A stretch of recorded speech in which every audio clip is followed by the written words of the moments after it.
Hi, it's Mark from Top Local Lead Generation here with Bernie Pawlik of the award-winning Pawlik Automotive, 16-time winners of Best Auto Repair in Vancouver as voted by their customers. How are you doing today, Bernie? I'm doing very well. So we're going to talk about a little bit of an oldie but classic, I guess, in some ways to some people, the 87 Toyota Celica GTS. There was a brake repair needed on this car. What's the story? Well, yeah, you're right. It's getting to be a bit old. I was just thinking this car is 29 or 30 years old. It kind of shocks me when I think about it because I remember these cars when they were brand new and they're awfully nice. So what was going on with this Toyota? It was a bit of an old car, not in the best of shape, pretty rusty, but obviously had some great value to the owner. And he said there's some problems. It makes some bad noises when I go around corners and when I hit the brakes. So that's basically what why the car was brought in. So driving noises and braking noises. So you did an inspection. What did you find from your inspection? Well, lots of interesting things. I'll start with the good stuff. The back brake pads and rotors were in good shape. Start with that. But the front brakes were worn metal on metal. So that metal on metal means that the brake pads, they have a soft friction material. And when they're worn out, the metal backing plate rubs against the brake rotor, which is solid metal. So that's what metal on metal refers to. So the brakes were worn down that far, which is worn out completely and causes horrible grinding noises.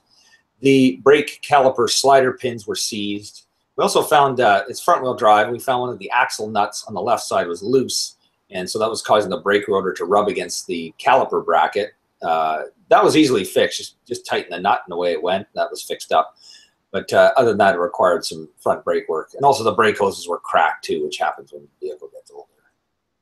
Okay, that's starting to add up to a lot of work for an old car. Was it in good shape? Was it worth fixing? Well, the car, I mean, in my opinion, wasn't in great shape. And I wouldn't have blamed the owner for saying, I'm sending it off to the scrapyard, but he chose to fix it. So I think to me, it's really the value of the car is what you as the owner put on it. And whether you want to fix it or not. I mean, sometimes we, as technicians and shop owners, we have judgments as, oh, this car is not worth fixing, or this one is, and we get people with really nice cars that choose to not fix things, and I kind of roll my eyes, and then you get someone who takes a car that's, you think, oh, this is just a foot away from the scrapyard, and they go, yeah, I want to fix it and spend some money on it. So it's really up to the owner to to choose what they want to do. We'll just have a quick look at this car here, just for nostalgia's sake. And here's the large view. It's an 87 Celica. There's a bit of rust on this car, so it's not in great shape. But after doing the repairs, it actually ran really well. Peppy, got lots of power, so it's still got lots of life left in it. And the mileage on the car isn't particularly high, so it will probably go for quite a while if the body doesn't rust out completely on it. So people don't think about the big picture cost of car ownership always. Why do you think that is? I think people get kind of emotionally attached to cars, and they have these notions. I've had a number of people go, well, the car's only worth $4,000. I don't want to spend half the value of the car on repairing it. And to me, this Celica here is probably, you'd be lucky to get $500 if you sold it on the open market. I mean, maybe $1,000. But so, the repair was far in excess of value. But what does it cost you to actually replace a car in terms of your time, looking for a car, the actual replacement cost, the added insurance, you just really need to sit down and really look at the facts and figures and the money and try to take the emotion out of it sometimes.